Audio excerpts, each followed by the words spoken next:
What is the craziest thing you have seen a teacher do? At my middle school we had a vice principal who fancied herself a dictator. Any tiny bit of power she got was an issue. But I was a middle schooler at the time and a good kid not often in trouble, so I didn't cross her path until 8th grade. Her friend was a bus driver named Pat. For 6th and 7th grade years we had an awesome bus driver.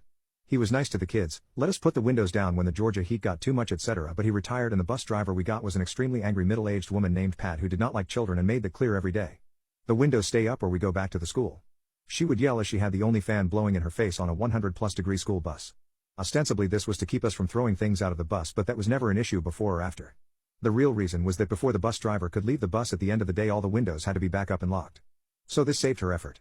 My bus stop was the first she drove by but the last to pick up and had been that way for years. Pat changed this and decided she only wanted to stop on the first pass by and kept threatening to leave the kids in my neighborhood if we made her stop twice. I first got on the Karen VP's radar because Pat left me on the side of a very busy road one morning. She could have stopped but wagged her finger at me as she drove away and left me.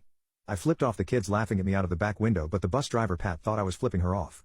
I didn't get suspended because she left me with no way to get to school on the side of an extremely busy road and my mom threatened to sue if it happened again. But after that they had it out for me. Pat tried several times to get me on anything. She even coached a kid to say I bullied him, but when the real principal brought in the kid he said no, they are my friend, it was those other kids and a bunch of other little poop. Anything to get me in trouble. So the petty revenge comes in here. I was doing my best to make the bus driver's life hell in little passive-aggressive ways. She got annoyed at anything so it was easy. But Karen was harder to do anything to. After fighting with the bus driver and the assistant principal for most of the year, revenge came in the form of a police fundraiser. They were advertising it on the local TV news and local radio stations. If you put someone up for arrest, the cops would show up and throw someone in handcuffs and put them in jail until they could call a few people and fundraise the bail. The person who set up the arrest had to pay like $10, but worth it. My mom, after being annoyed by Pat and Karen all year, put Karen, the assistant principal, up for arrest. The cops showed up and took her to the room where she could call her friends and raise the money for her to go. The idea was that mom was going to keep having her arrested as long as she could. Except no one would give her the bail money. Not even for a charity.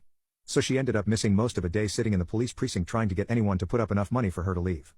Eventually the cops told my mom that they had to let her go because it had gone on too long. She was the only one who didn't raise the bail money that day. Letting her know exactly how much she meant to everyone at the school felt great. I had a friend who heard her complaining about it later that day. She had called the principal who did donate some, but the other teachers gave nothing and none of her friends would help out. She apparently thought one of the teachers put her up for it. It's so minor and so petty it almost doesn't count. But when I left that school at the end of the year, mom went up and asked her how was jail. Before we walked away for the last time. First time I ever heard a ray sound from a human.